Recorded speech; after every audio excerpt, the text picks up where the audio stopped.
ஆண்டவராக இயேசு கிறிஸ்துவின் நாமத்தினாலே எங்கும் நிறைந்த ஒரு ஒளியின் சார்பாக வாழ்த்துக்களை தெரிவித்துக் கொள்கிறேன். இந்த காலவெளியிலும் கூட கர்த்தருடைய வேதத்திலிருந்து நாம் சில விஷயங்கள் தியானிக்கலாம். இன்னைக்கு ஆதாரமாக எடுத்துக்கொண்ட வேத வசனம் 1 பேர் எழுதின புத்தகம் 1ஆம் அதிகாரத்தில் 22ஆம் வசனத்தை நம்ம செய்யலாம் தியானிக்கலாம். இன்னைக்கு செய்தியுடைய தலைப்பு என்னவென்று சொன்னால் ஊக்கமான அன்பு என்கிற தலைப்பிலே நாம் பார்க்க போகிறோம். ஊக்கமான அன்பு என்று சொல்லி பார்க்கிற நாம அந்த வசனம் என்ன சொல்லுகிறது என்பதை நாம் வாசி கேட்போம். ஆகையால் நீங்கள் மாயமற்ற சகோதர சிநேகமுள்ளவர்களாக இருக்கும்படி ஆவியினாலே சத்தியத்திற்கு கீழ்ப்படிந்து உங்கள் ஆத்துமாக்களை சுத்தமாக்கி கொண்டவர்களாக இருக்கிறபடியால் சுத்த இருதயத்தோடே ஒருவரில் ஒருவர் ஊக்கமாய் அன்பு கூறுங்கள். இந்த வசனத்தை மையமாச்சு தான் இன்னைக்கு நம்ம ஊக்கமான அன்பு என்கிற தலைப்பிலே நாம் பார்க்க போகிறோம். பொதுவாக இந்த உலகத்தில் பலவிதமான அன்பு இருக்கிறது. அந்த அன்பு பல விதங்கள் என்ன செய்ய வெளிப்படுகிறது. சிலவங்க என்ன செய்வாங்க, பிள்ளைங்க மேலே அன்பாக இருப்பாங்க. சிலவங்க பார்த்திங்கன்னா நண்பர் மேலே அன்பாக இருப்பாங்க. சிலவங்க பெற்றோர் மேலே அன்பாக இருப்பாங்க. சிலவங்க ஃப்ரெண்ட்ஸ் மேலே அன்பாக இருப்பாங்க. சிலவங்க என்ன செய்வாங்க, தொழிலாளர்கள் மேலே அன்பாக இருப்பாங்க. சிலவங்க முதலாளிகள் மேலே அன்பாக இருப்பாங்க. சிலவங்க ஆசிரியர் பெருமக்கள் மேலே அன்பாக இருப்பாங்க. சிலவங்க பார்த்திங்க அப்படின்னா என்ன செய்வாங்க, குடும்பத்தில் உள்ள உறவுகள் மேலே அன்பாக இருப்பாங்க. சிலவங்க அமைதியாகவே என்ன செய்வாங்க இருப்பாங்க. இது போல பலவிதமான மனுஷங்க பல விதங்கள் அன்பு வகிக்கிறாங்க. அந்த அன்பு உலகத்தில் உள்ள அன்பு. ஆனால் இன்னைக்கு ஊக்கமான அன்பு அப்படிங்கிற தலைப்பில் நாம் பார்க்குறோம். அந்த ஊக்கமான அன்பு அப்படின்னா இந்த ஊக்கமான அன்பு அது வேற, உலகத்தில் காண்பிக்கப்படுகிற அந்த அன்பு வேற. உலகத்தில் காண்பிக்கப்படுகிற அன்பு உலக அன்பு, சாத்தானின் அன்பு. ஆனால் ஊக்கமான அன்புன்னு சொல்லும்போது அது டிவைன் லவ், தெய்வீக அன்பு அப்படின்னு சொல்லி வேதத்தில் சொல்கிறது. இந்த அன்பு கடவுள் மக்கள் மீது காட்டுகிற அன்புன்னு அர்த்தம். அதுதான் ஊக்கமான அன்பு. அப்போ அந்த கடவுள் காட்டுகிற அன்புக்கு என்ன பேர்னா கிரேக்க மொழியில அகாப்பே அப்படின்னு பேரு.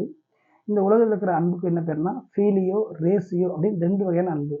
இந்த ஃபீலியோங்கிற அன்பு இச்சை நிறைந்த அன்பு, ரேசியோங்கிற அன்பு ஆழ்வார்க்கு செயல்படுகிற அன்பு, மாய்மாலமான அன்பு, பொய்யான அன்புன்னு அர்த்தம். இந்த உலகத்தில் மக்கள் காட்டுகிற அன்பு ஃபீலியோ அல்லது ரேசியோங்கிற மாய்மாலமான அன்பு தான் உலகத்தில் இருக்கிற அன்பு. ஆனால் இன்னைக்கு நாம் பார்க்க போகிறோம் பார்த்தீங்களா, அந்த அன்பு ஊக்கமான அன்பு. அது இந்த உலகத்தில் இருக்கக்கூடிய ஃபீலியோ ரேசியோ அன்பு அல்ல, அது கடவுளுடைய தெய்வீக அன்பு. அதுக்கு என்ன பேர்னா அகாப்பே அப்படின்னு அன்பு. இந்த அகாப்பேங்கிற கடவுளின் அன்பை தான் ஊக்கமான அன்புங்கிற தலைப்பில் நம்ம பார்க்க போகிறோம். அப்போது வேதத்தில் இன்னைக்கு நம்ம வாசித்த வசனத்தின்படி ஊக்கமான அன்பு அப்படிங்கிற தலைப்பில் பார்க்குற நாம இந்த பூமியில் வாழ்கிற நாட்களில் மற்றவங்க எப்படி இருந்தாலும் பரவாயில்ல, நாம் ஒவ்வொருவரும் இயேசுவின் பிள்ளைகளாகிய நம்ம ஒவ்வொருவரும் ஊக்கமான கடவுளின் அன்பை வெளிப்படுத்துகிறவர்களாக இருக்க வேண்டும். இந்த ஊக்கமான அன்பை என்ன செய்யும்னா சுயநலம் இருக்காது. இது உண்மையான அன்பாக இருக்கும். இது கடவுளை நேசிக்கும் முதல்ல அதை உண்மையாக வெளிப்படுத்தும். அப்படிப்பட்ட ஊக்கமான அன்பை தான் என்ன செய்ய இருக்கும். அப்போ அப்படிப்பட்ட அந்த அன்புக்கு பார்த்திங்கன்னா வரையறையே கிடையாது. அப்போ இந்த அன்பை யார் பூமியில் வெளிப்படுத்தி காட்டினாங்கன்னா இயேசு காமிச்சார்.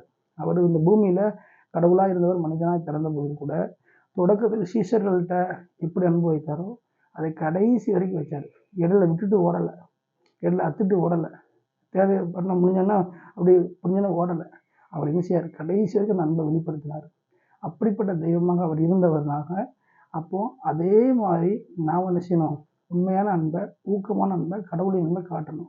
இந்த உலகத்தில் அநேகர் அன்புக்காக இயங்குறாங்க. ஆனால் அவங்களுக்கு என்ன இயங்குகிற அன்புலாம் உலகத்தில் உள்ள அன்பு.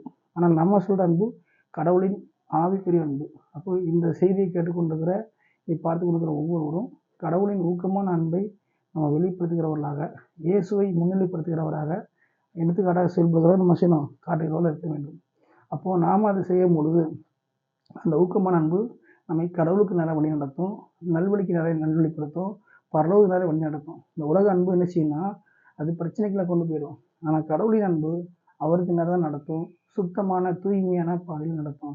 எனவே இந்த செய்தியை கேட்டுக்கொண்டிருக்கிற ஒவ்வொருவரும் இதுவரையில் நீங்கள் உண்மையான அன்புக்காக இயங்கக்கூடியவர்களாக இருக்கலாம் அல்லது பார்க்கக்கூடியவங்களாக இருக்கலாம். ஆனால் இயேசுவின் அன்பை நீங்கள் ஊக்கமான அந்த அன்பை, உண்மையான அன்பை இயக்கமாக நீங்கள் எதிர்கொள்ளும் பொழுது அந்த ஊக்கமான அன்பு உங்களுக்கு கிடைக்கும்படி ஆண்டவர் செய்வார். உலகத்தில் உள்ள அந்த அன்பை பார்க்காமல் ஊக்கமான அன்பாகிய இயேசுவின் அன்பை நோக்கி பார்க்கும் பொழுது அந்த இயேசு உங்களுக்கு பெரிய காரணம் செய்வார். இன்னொரு விஷயம், அந்த ஊக்கமான அன்புன்னு சொல்லி பார்க்குறோம். இந்த அன்பை எல்லாருக்கிட்டையும் பார்க்க முடியாது, எல்லாருக்கிட்டையும் வைக்கவும் முடியாது. யார்கிட்ட வைக்கணுமோ அவங்ககிட்ட மட்டும்தான் வைக்க முடியும். அவங்க தான் நமக்கு தேவை. ஆண்டவர் என்ன சொன்னார்னா, என்னை சிநேகிக்கிறவரை நான் சிநேகிக்கிறேங்கிற உலகத்தில். அப்போது நமக்குன்னு ஆண்டவர் யாரை கொடுத்துருக்காரு, நமக்குன்னு வாழ்க்கையில் யாரை வச்சுக்கிறாரு அப்படிங்கிறத புரிஞ்சுக்கிட்டு மனுஷனும் அந்த ஊக்கமான அன்பை நமக்குன்னு கொடுக்கப்பட்டவங்க மேலே அதிகமாக காட்டும் பொழுது அந்த ஆண்டு செய்வார், அதை ஆசீர்வாதமாக மாற்றுவார். ஆகவே இந்த செய்தியை கேட்டுக்கொண்டிருக்கிற ஒவ்வொரு ஆசிரியர்களாலும் சரி, பொறியாளர்களாலும் சரி, யாராக இருந்தாலும் சரி, இந்த ஊக்கமான அன்புக்கு உங்களை ஒப்புக் கொடுத்து ஆண்டவரிடத்திலிருந்து பலனை பெற்றுக்கொள்ளும்படிக்கு எங்கும் நிறைந்தவர்களையும் உங்களை வாழ்த்துகிறது. ஆமென்.